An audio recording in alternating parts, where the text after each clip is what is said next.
पुढील 48 तासात हे 10 जिल्हे उद्ध्वस्त होणार? अवकाळी पावसासोबत चक्रीवादळाचा गंभीर इशारा हवामान विभागाने दिला आहे.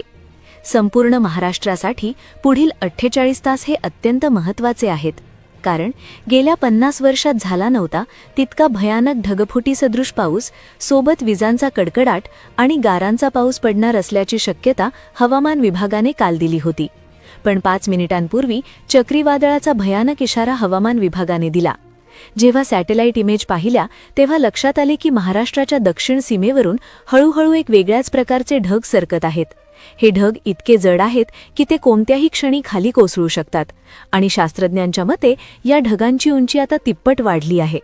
याचा अर्थ असा आहे की हा जेव्हा पाऊस सुरू होईल तेव्हा थेंब पडणार नाहीत, तर अक्षरशः गारांचा पाऊस पडेल. ढगांतून तोफेचे गोळे पडल्यासारखी परिस्थिती निर्माण होणार आहे, ज्यामुळे या 10 जिल्ह्यात काहीच शिल्लक राहणार नाही अशा प्रकारचा तातडीचा इशारा आता देण्यात आला. सावधान महाराष्ट्र, हा इशारा हलक्यात घेऊ नका, कारण की हा प्रश्न जगण्या मरण्याचा आहे. हिंदी महासागर आणि अरबी समुद्रात अशा काही भयानक हालचाली झाल्या आहेत की ज्याची कल्पना कालपर्यंत कुणालाच नव्हती. अवकाळी पाऊस येणार, काही जिल्ह्यांना झोडपणार इथपर्यंतच माहिती होतं. पण अचानक एक अशी चक्रीवादळाची परिस्थिती निर्माण झाली की ज्यामुळे आता या 10 जिल्ह्यांमध्ये तर सगळ्यात भयानक परिस्थिती निर्माण होणारच, पण बाकीच्या 26 जिल्ह्यांना देखील भयानक रेड अलर्ट देण्यात आलेला आहे. हे सगळ्यात मोठे संकट आहे आणि निसर्गाचा महातांडव कोणत्या 10 जिल्ह्यांत होणार याची यादी स्वतः मुख्यमंत्र्यांनी समोर आणली आहे.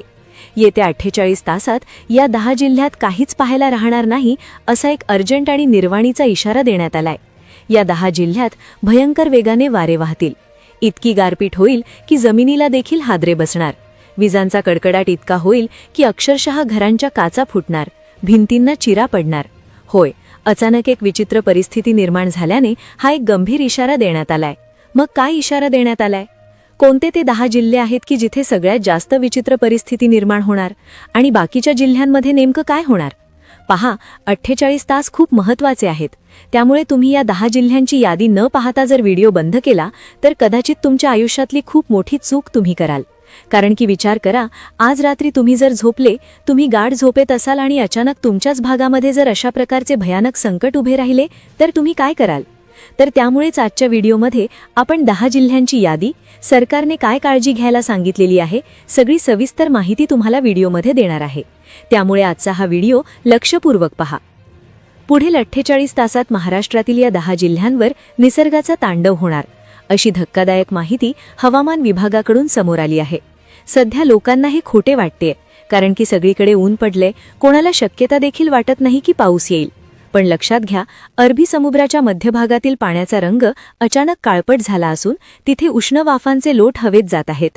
हिंदी महासागरातून येणारे बाष्प आणि हिमालयातून येणारे अतिथंड वारे महाराष्ट्राच्या सह्याद्रीच्या रांगांमध्ये आता एकमेकांना धडकणार आहेत. आणि जेव्हा धडक होईल तेव्हा त्या 10 जिल्ह्यांमध्ये अगदी स्फोट होणार आहे. हेच कारण आता समोर आले आहे.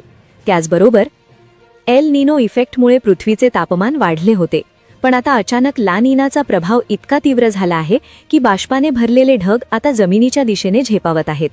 शास्त्रज्ञांच्या भाषेत सांगायचे तर हवेचा दाब इतका कमी झाला आहे की तिथे एक व्हॅक्यूम तयार झाला आहे. हे व्हॅक्यूम जेव्हा फुटेल तेव्हा ढगफुटीपेक्षाही भयानक पाऊस पडेल. पाणी केवळ बरसणार नाही, तर ते तुमच्या घरादाराला वाहून नेण्यासाठी येईल. त्या 10 जिल्ह्यांमध्ये हाहाकार माजणार हे आता निश्चित झाले आहे. 10 जिल्ह्यांमध्ये प्रचंड गारपीट इतकी भयानक असेल की काहीच कुठे उरणार नाही. घरांची छपरं उडून जातील आणि रस्ते नद्या बनतील. कोणते आहेत ते 10 जिल्हे? व्हिडिओ पाहत रहा. महाराष्ट्राच्या इतिहासात मार्च महिना हा उन्हाळ्यासाठी ओळखला जातो, पण यावेळेस मार्च महिना मरणाचा महिना ठरणार आहे. हवामान शास्त्रज्ञांच्या मते बाष्पाचे हे ढग सध्या ज्या वेगाने सरकत आहेत ते पाहता 10 जिल्ह्यांसाठी पुढची रात्र ही शेवटची शांत रात्र असू शकते. वारंवार सांगितलं जातंय की या 10 जिल्ह्यांमध्ये राहणाऱ्या लोकांनी आपले डोळे उघडे ठेवावेत. विजांचा कडकडाट असा असेल की तुमच्या खिडक्यांचा काचा फुटतील. गारांचा आकार क्रिकेटच्या चेंडू एवढा असू शकतो. विचार करा, जेव्हा अशा गारा ताशी 100 किलोमीटर वेगाने तुमच्या घरावर पडतील तेव्हा तुमची कच्ची घरे सुरक्षित राहतील का?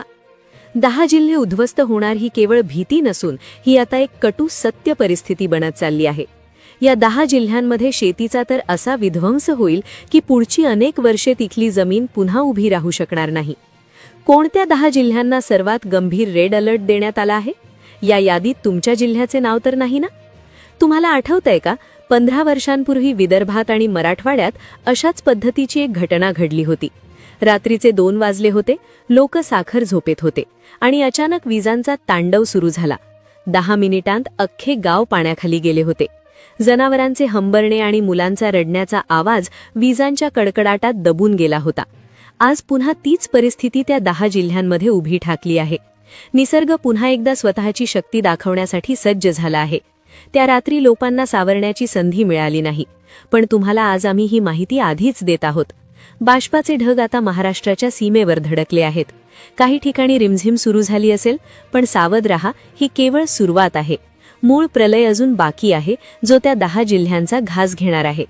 आता लक्ष देऊन ऐका. हवामान खात्याने ज्या 10 जिल्ह्यांचा उल्लेख सर्वात घातक श्रेणीत केला आहे, त्यांची नावे आणि तिथे होणारा धोका खालीलप्रमाणे आहे. 1. गोंदिया. विदर्भाचा हा भाग 16 आणि 17 तारखेला विजांच्या तांडवाचा साक्षीदार बनेल. इथे गारपिटीचा जोर इतका असेल की शेतीचा नामोनिशाण उरणार नाही. धान पिकाचे प्रचंड नुकसान होण्याची भीती आहे. 2. भंडारा. विजांचा कडकडाट आणि मुसळधार पाऊस या जिल्ह्याला झोडपून काढेल.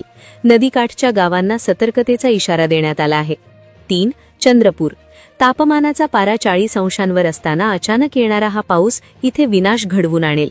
उष्णता आणि पाऊस यांचा संगम इथे भयानक वावटळी निर्माण करू शकतो. 4. गडचिरोली. घनदाट जंगलाच्या या भागात विजा पडण्याचे प्रमाण सर्वाधिक असेल. जंगलातील प्राण्यांना आणि कच्च्या घरांना मोठा धोका आहे. 5. यवतमाळ. शेतकऱ्यांचा हा जिल्हा 18 मार्चला गारपिटीमुळे अक्षरशः उद्ध्वस्त होईल. पांढरं सोनं म्हटल्या जाणाऱ्या कपाशीचे आणि इतर पिकांचे अतोनात नुकसान होईल. हिंगोली. मराठवाड्यातील या जिल्ह्याला रेड अलर्ट देण्यात आला आहे. इथे आभाळ फाटण्याची भीती व्यक्त केली जात आहे. 7. नांदेड. इथे वाऱ्याचा वेग सर्वाधिक असेल. ताशी 100 किलोमीटर वेगाने वाहणारे वारे विजेचे खांब आणि झाडे पाडू शकतात. 8. लातूर. पाणी टंचाईने होरपळणारा हा जिल्हा आता पाण्याच्या प्रलयाने संकटात येईल. शहराच्या सखल भागात पाणी साचण्याची शक्यता आहे. 9. धाराशिव. उस्मानाबाद. विजांसह पावसाचा इशारा इथे देण्यात आला आहे. ग्रामीण भागातील लोकांसाठी पुढचे 48 तास अत्यंत धोक्याचे आहेत. 10. सोलापूर. दक्षिण महाराष्ट्रातील हा सर्वात मोठा डेंजर झोन आहे. इथे 18 आणि 19 तारखेला निसर्गाचा कोप पाहायला मिळेल. डाळिंबाच्या बागा आणि द्राक्षाच्या बागा पूर्णपणे उद्ध्वस्त होण्याची भीती आहे. वरील 10 जिल्हे जरी रेड अलर्टवर असले तरी पुणे, सातारा, सांगली, कोल्हापूर, अहमदनगर आणि बीड या जिल्ह्यांमध्ये ही परिस्थिती काही चांगली नसेल. 18 तारखेला दुपारी या जिल्ह्यांमध्ये अचानक अंधारून येईल. भर दुपारी रात्रीसारखे वातावरण तयार होईल. कोकणातील रायगड, रत्नागिरी आणि सिंधुदुर्ग या जिल्ह्यांमध्ये समुद्रात उंच लाटा उसळतील. हे संकट केवळ 10 जिल्ह्यांपुरते मर्यादित नाही, तर ते संपूर्ण महाराष्ट्राला आपल्या विळख्यात घेणार आहे.